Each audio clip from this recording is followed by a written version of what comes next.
Alright, we are live, ladies and germs. And, doing a, episode of The Fuel here tonight. Alright, we are live, ladies and germs. And I think, and, there we go. Gotta add that on. But anyways. Yes, this review is coming a couple of days late, but at least it's not a week late like it was last time. But we're going to be talking about the XFinity 500 and what went down there. So let's get into it. This is The Fuel. This video is sponsored by Dubby Jitterless Energy Blend. Click on the link in the description and use the code PackerMan to save 10% on any order.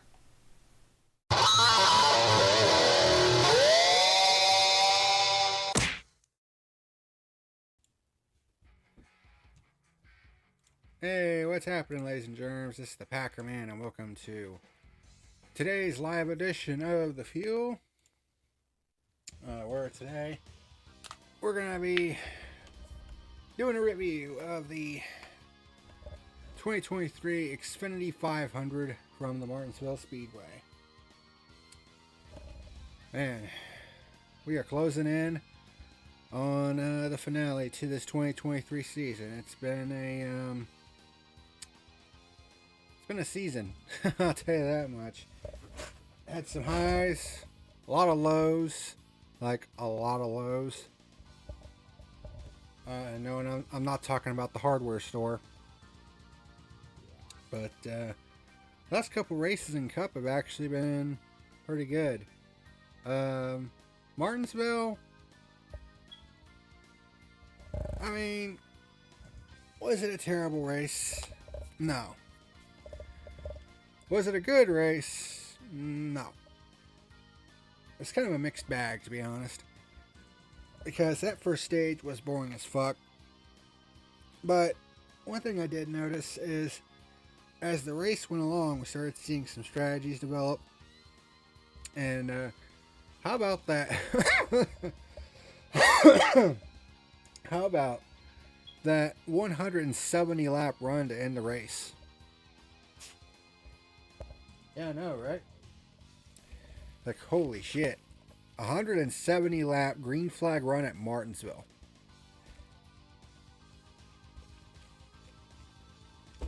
And you talk about something that can wear your ass out. I mean, just ask Byron that. And he had freaking hot air blowing in what was supposed to be cold air going into his helmet from his helmet cooler. But instead it was all hot air. By the time he got out of the car, his face looked as red as a fucking lobster. And in fact, he was even saying that when it got around to 50-60 laps to go, he could barely even see because his vision was all blurry from the hot air and shit. But he knew he couldn't exactly pull it in because, you know, his spot in the championship 4 was on the line. So, you know, give Byron some credit. I mean, he toughed it out. Because let me tell you something. It was hotter than hell at Martinsville this past Sunday, which is weird. Because we're at the end of October. We're finally starting to get into the cold snap. As it got down, and it's the high today here in Central Ohio was in the mid-40s. Apparently we got some rain coming, which it looks like it. But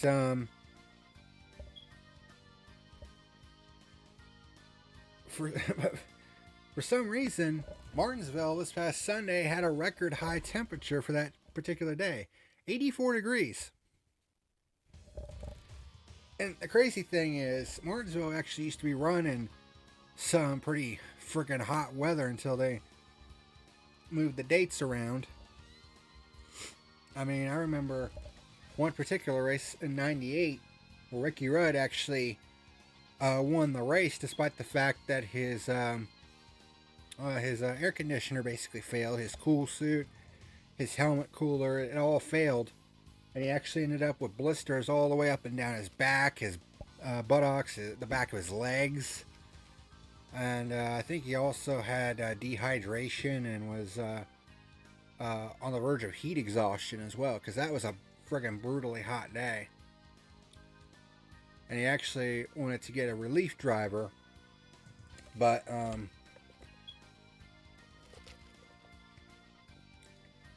he just couldn't bring himself to get out of the car because his car had race-winning speed. So he ended up toughing it out and ended up winning the race. And as soon as the race was over, he got out of that car and he laid down, and he was just, you could see it, he was exhausted. I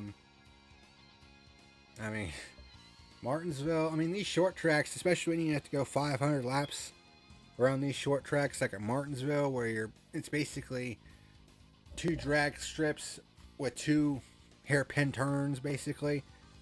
I mean, it'll wear you out. It'll absolutely wear you out. So, shout out to all these drivers that somehow managed to go 170 green flag laps with some beating and banging and all that other shit. But, and on tires that, might as well have been 4 blocks of ice. But, I mean, I'll be honest, the last 170 laps was actually not bad, because you actually saw a lot of differing strategies and all that good stuff.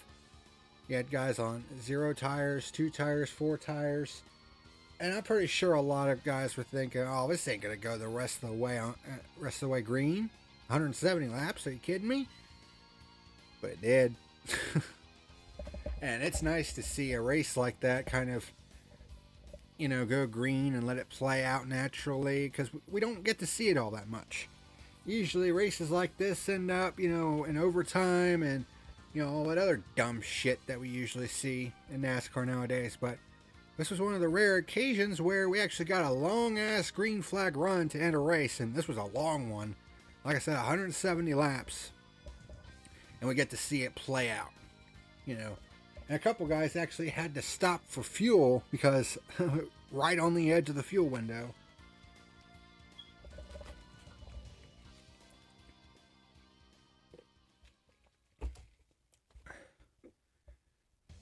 And Marcus is here. Even though the 2022 Spring Martinsville race was terrible, it has improved. Yeah, that race was fucking horrid. Like, that was awful. And then the fall race was kind of going that same way, and then the last 100 laps happened, where we finally got some damn strategy and all that good stuff, and that last 100 laps was actually pretty fantastic. And of course, it also ended off with the Hail Melon, which, man, you want to talk about a missed opportunity for NASCAR? I mean, the Hail Melon ended up becoming the most viral moment in NASCAR history. It basically turned Ross Chastain into a fucking rock star. And they could have taken full advantage of that and made him one of the most marketable drivers that they've ever had. They had all the momentum in the world. And then, the championship race at Phoenix happened, and it fell flatter than a fucking pancake, because instead of Ross Chastain or Christopher Bell, who was driving to, basically for his team, a lot of emotions, considering that Coy Gibbs had passed away the previous night. I mean, literally hours after he celebrated his son's Xfinity championship. Which, I mean, you want to talk about a swing of emotions there. So, you had Christopher Bell driving in Coy's honor. And of course, you had Chase Elliott, NASCAR's most popular driver. I mean, he would have been a fine choice to actually win his second championship. And then, of course, Ross Chastain, who was now a bona fide rock star. And if he would have won the championship, I mean, you want to talk about turning the most viral moment in NASCAR history into instant legend status. That would have been it. But no. I mean, we ended up with NASCAR ended up with Joey Logano, of all people, winning the championship last year. And I'm just going to be completely honest. Joey Logano fans might not like this, but Joey Logano was the worst possible option to win, the worst possible driver to win the championship last year. You know, because, I mean, he's not exactly the most popular driver in the garage. I mean, that's just the fact. You know, and, I mean, nobody gave a fuck about Logano after, you know, what happened at Martinsville. I mean, let's be honest here. It was either going to be Chase Elliott or Ross Chastain that the fans wanted to win because, you know, both of those drivers, you know, had peak popularity at that point. Of course, Chase Elliott, like I said, most popular driver. And of course, Ross Chastain, who had the Hail Mel in the previous weekend, turned him into a fucking rock star. You know? But no, of all the drivers to win, it was Joey Logano. The worst possible driver to win the championship. Because it killed NASCAR's momentum stone dead. Because everybody's like, really? This fuck?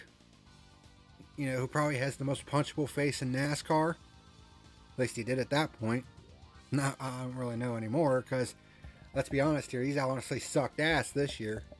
The only win he's had was at Atlanta. And that's basically it. He's been a non-factor pretty much the entire 2023 season. But of course, having a shit-ass season finale certainly didn't help matters.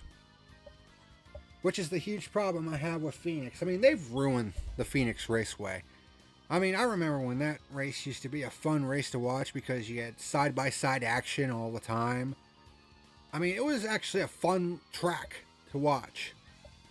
And then they did all these fucking changes to it. You know, putting, you know, paving that area in the dog leg was probably the worst thing they could have ever done. And then moving the start-finish line from its normal spot to after what was turn 2. I mean, I don't know. They've done some things to that track. I mean, I know the idea was to, I guess, modernize it to a certain degree, but you know, if it ain't broke, don't fix it. You know, that just, I mean, that kind of thinking would honestly go a long way because, I mean, Phoenix was fine as it was before all those damn changes were put in. It's the same thing about Texas Motor Speedway. I mean, the racing wasn't that good in the beginning. But, I mean, there was a time or two where they would actually put on some decent racing. And then they changed the banking in 1 and 2 and then put that fucking PJ1 in the upper groove and permanently stained the track, and it just completely ruined the track.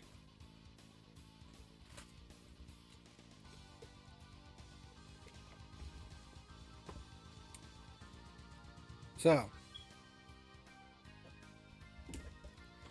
but yeah, this race wasn't bad.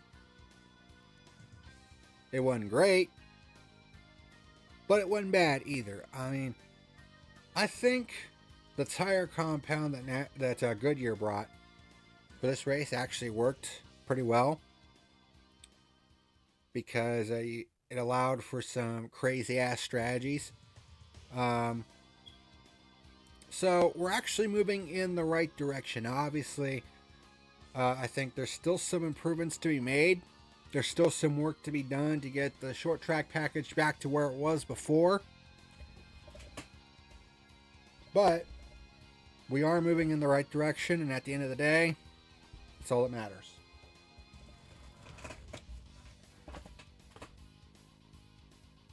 But yeah, there was actually some good racing in this race, and there were only 5 cautions in this race, which is a massive improvement over the Xfinity race, which had 13.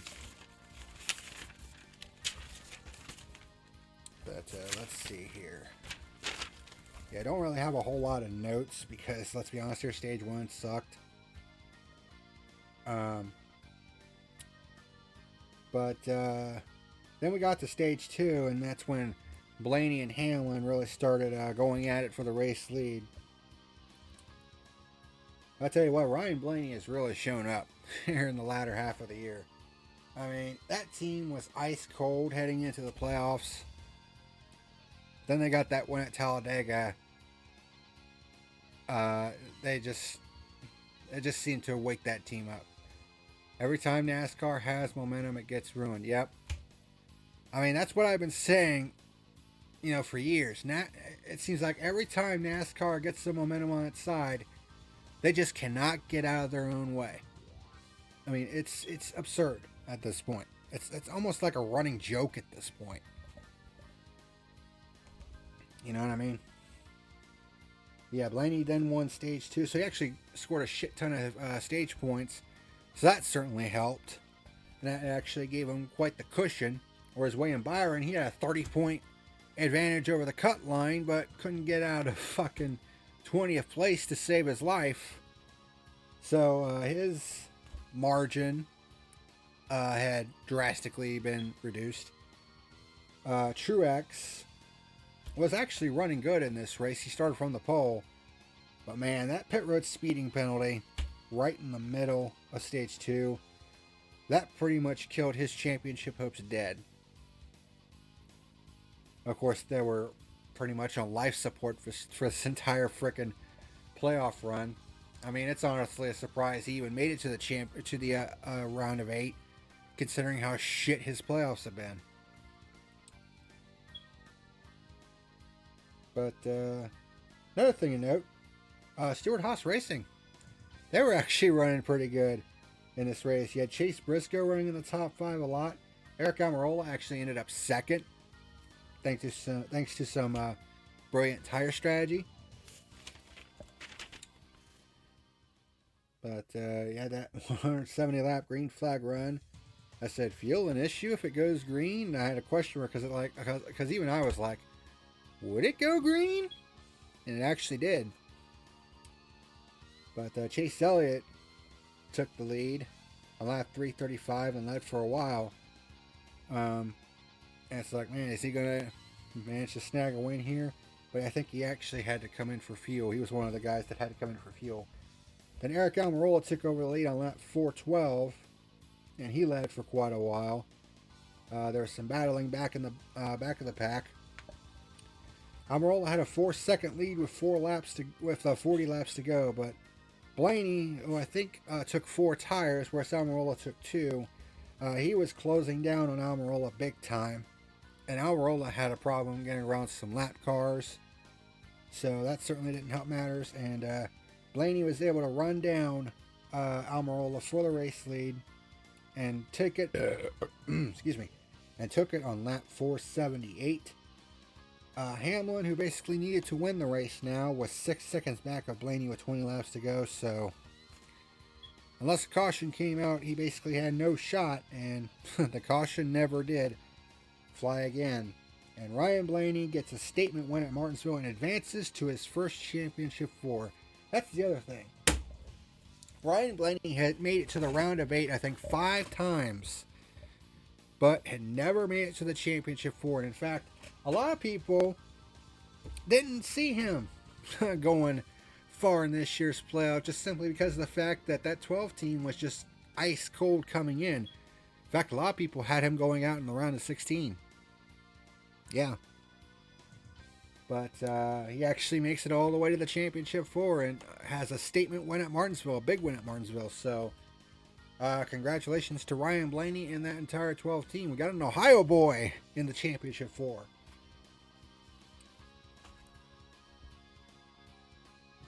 A lot of people are saying Ryan Blaney is overrated and overhyped because he's not winning a lot. And others are saying he can be a championship contender. I mean,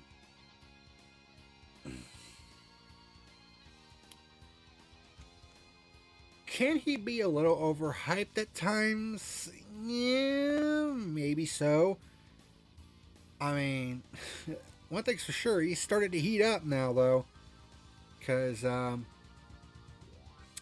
got that win at Talladega, and that seemed to wake the team up. And then they come here And they actually had a great run at Homestead as well, where they scored a shit ton of stage points. I think finished third last week and ended up gaining 27 points on the cut line. Went from minus 17 to plus 10, and then scored a shit ton of stage points in this race, and then ended up winning it. So there you go. I think what also helped was the fact that disqualification that they had at Vegas was overturned, because NASCAR kind of screwed the pooch with the template, which was a whoopsie daisy on their part. And talk about a swing of emotions that must have been. But no such downfall for the 12 team, because they made it in, along with Kyle Larson. Let's talk about the championship 4. Of course, we just talked about Ryan Blaney. How about Kyle Larson? I mean, what an up and down year this guy's had. I mean, truth be told, he should probably have like 8 wins this year, if not for the fact that he either got snookered by William Byron on late race restarts, or ended up getting into crashes. But I think he has like 4 wins on the year. How many wins does Kyle Larson have this year? I know it's got to be at least 4.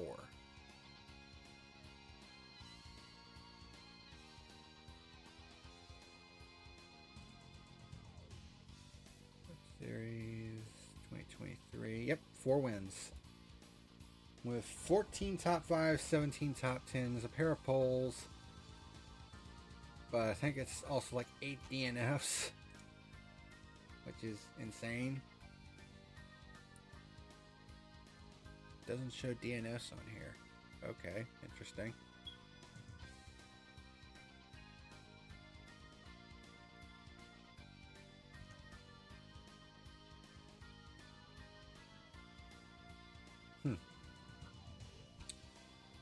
Yeah, I was right. 4 wins.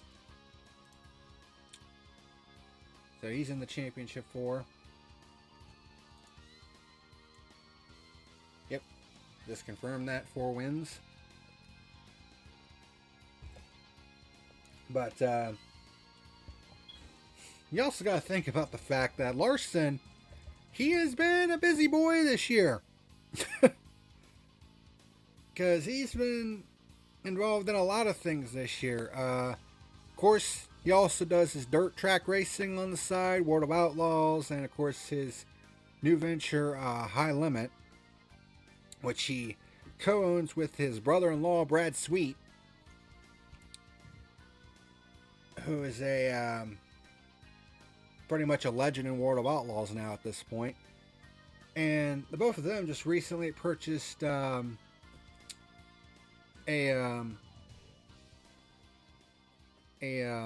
sprint car series from Tony Stewart. So now they got that under their umbrella. And then on top of that, Kyle Larson also recently had his rookie orientation for the Indianapolis 500, which apparently he passed with flying colors. So he's got that on his, he had that on his plate as well. And he still managed to get 4 wins and make it into the championship 4. You know? So I don't want to hear anybody say that this guy's not a talented race car driver. I mean, he might as well be the AJ Foyt of our generation. I mean, you put him in any race car and he can drive it. Which is what AJ Foyt and Mario Andretti used to be able to do. They could get in any race car, didn't matter what it was, and they could drive it. Didn't matter what discipline. And it seems like Larson has that same talent. I mean, he's driven NASCAR. Now he's driven an IndyCar, and of course sprints and midgets. I mean, I keep saying, what kind of car can't Larson drive at this point? Then there's Christopher Bell. Of course, he made the championship 4 last year with his win at Martinsville. Of course, that one was kind of overshadowed by the Hail Melon, so there's that. But Bell's win at Homestead was actually only his second win of the year. Yet, if this was under the Winston Cup format, he is the current championship leader. And it's like, really? Mm-hmm. He's actually been pretty consistent this year. Even though he's not been winning a lot of races, he's been super consistent. And there's probably several races that he probably should have won, but for one reason or another, did not. But he's back in the championship for a second straight year. And then there's the sniper, William Byron. And I call him the sniper because I think half of the wins he's had this year, he has 6 or 7 of them. I think half of them have come due to late race shenanigans, not necessarily due to him dominating, but he has a tendency to show up right at the end of races. I mean, even when you think that he's not a contender for like 95% of it, you know, you get right to the end of the race and all of a sudden, boom, there he is. And I think like 2 or 3 of his wins came at the expense of Larson. You know, now the 2 of them are facing off for the championship this coming Sunday. But William Byron has definitely come into his own. You know, I thought last year was going to be his breakout year, and it started out well, but man, he was incredibly inconsistent last year, and it's like, okay, maybe not this year. Definitely this year, though, he has improved in a dramatic way. And I tell you what, Hendrick Motorsports was extremely patient with Byron because, let's be honest here, the first 2 or 3 seasons he was okay, but he wasn't really living up to the expectations that he kind of set for himself and, you know, on his way up from trucks and Xfinity. But after a couple of years, he's really started to develop into a pretty good race car driver. And I think he has 6 wins on the year this year. 6 or 7. Either way, he has the most wins of anybody this year, and now he's competing for a championship. So, there you go. I mean, in fact, I wouldn't mind if any of the 4 wins the championship at this point. Because got 3 young guys. That's the other crazy thing. Yeah, Byron finished 23rd in points in his rookie year. Yeah. He definitely was not a hot shot coming up to cut. Well, he kind of was, but then he got his rookie year, and it's like, But Byron has slowly but surely improved year over year, and yeah, 2023 has definitely been Byron's breakout year for sure. But I mean, when you look at all 4 guys that are competing for the championship at Phoenix this Sunday, Larson is the elder statesman at 31 years old. I think the average age for the championship for this year is 28, which is the youngest average age of the championship for in its entire history. Yep, the young guns are starting to make their presence known. And of course, you got a lot of guys up there in age that are retiring. Of course, Kevin Harvick, this coming Sunday will be his final race. Eric Almirola, he's retiring from full-time competition, so he's not going to be back behind the 10 next year. You know, and then you have this shit. Like, what are you doing, cat? Fuckhead. Stupid cat. Anyway. But you look at the guys that are coming up to Cup next year from trucks and Xfinity. You have John Hernimacek, who's going to be driving the 42 car next year. Of course, he basically...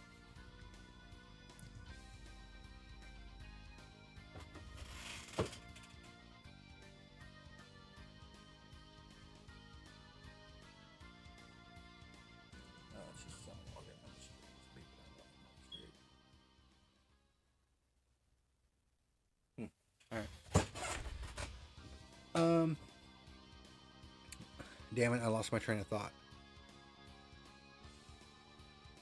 Oh, right. John Hunter Nemechek.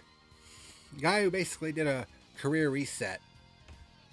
He's now going to be back in the Cup next year driving for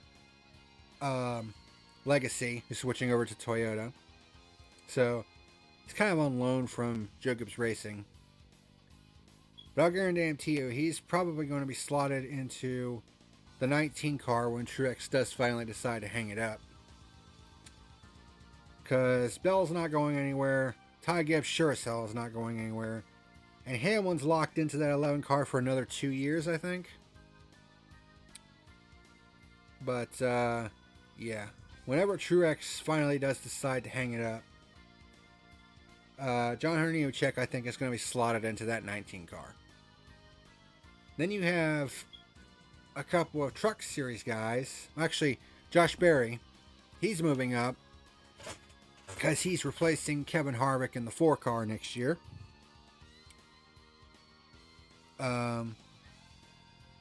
There's rumors going around that Noah Gregson's going to be put into the 10 car to replace the outgoing Eric Almirola. So there's that rumor going around. Then you got a couple guys from Trucks that are just skipping Xfinity entirely and moving up to Cup as Spire Motorsports teammates, and that is Carson Hocevar and Zane Smith. I mean, they're pretty much skipping Xfinity and just going right to Cup. Zane, I'm not exactly sure if that's a good idea, but Carson, on the other hand, I mean, when you look at his few starts in Cup this year, driving that 42 car, it's actually done pretty damn well. Seems like he's adapted to this Gen 7 car pretty quickly. But needless to say, next year's rookie campaign is going to be pretty stacked. It's probably the most stacked rookie class that we've seen in quite some time. So it'll be interesting to see how that all turns out. Alright, let's do race stats, give a final rating, and then we can end this review. Race stats. These race stats here today for this race are kind of wacky. Kind of all over the place. We had 12 lead changes, which is okay. 8 of those were pure, though, which is 2/3 of the total lead changes were actually pure lead changes, so that's good. Only 5 caution flags. But then you have the green flag passes, which is 1,326 green flag passes, which is actually fewer green flag passes than the Xfinity race had. And the Xfinity race was half the distance.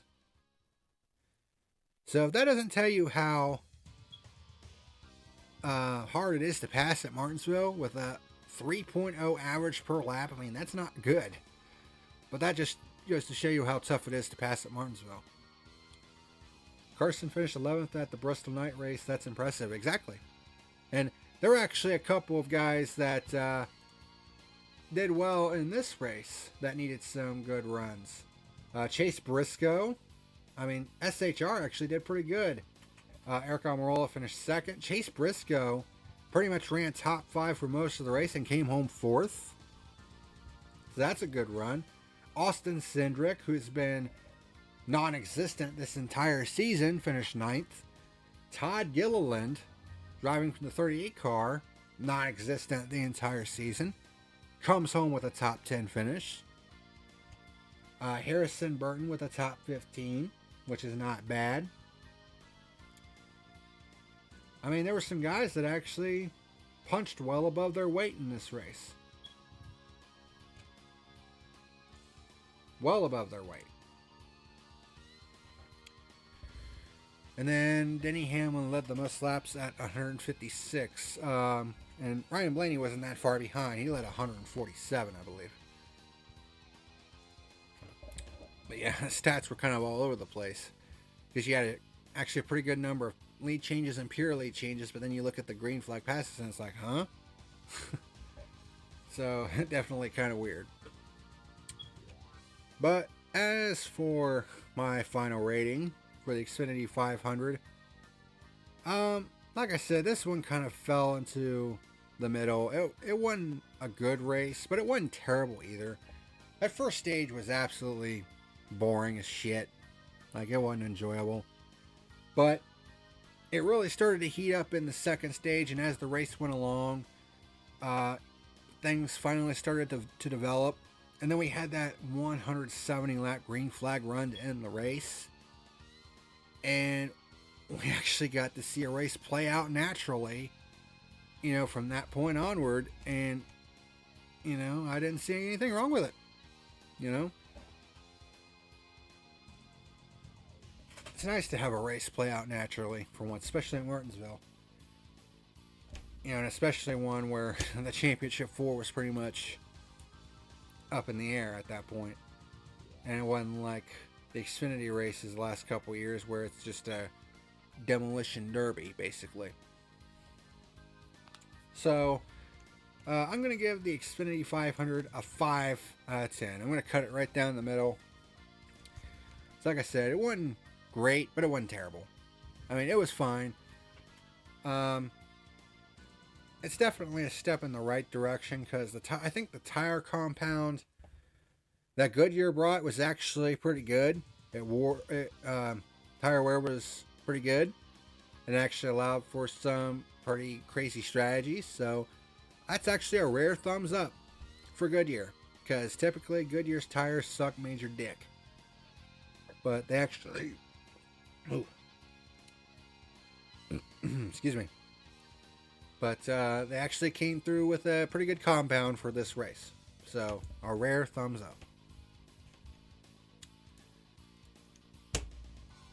But, 3 reviews left.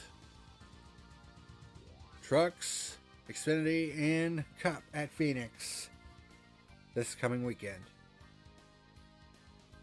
The next year, I'm just going to strictly review Cup because, man, almost 100 videos for the fuel this year, and that's just a little bit too much.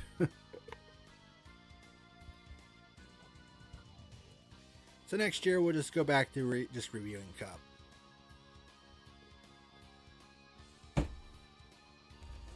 But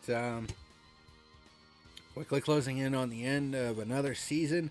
This is actually the 5th season of NASCAR that I have covered here on the Fuel. Seen a lot of highs and a lot of lows over the last 5 years, I'll tell you that much. But last couple of years, the Phoenix finale has been pretty shit for the most part. Maybe 2021 was okay. But last couple of years, it's been mainly shit. Hopefully that won't be the case this coming Sunday for Cup. Because I would like for the season to go out on a high note for once. But we'll see. But that's going to do it for this edition of The Fuel. Thank you very much for watching. And until next time, this is the PackerMan signing out. See you later.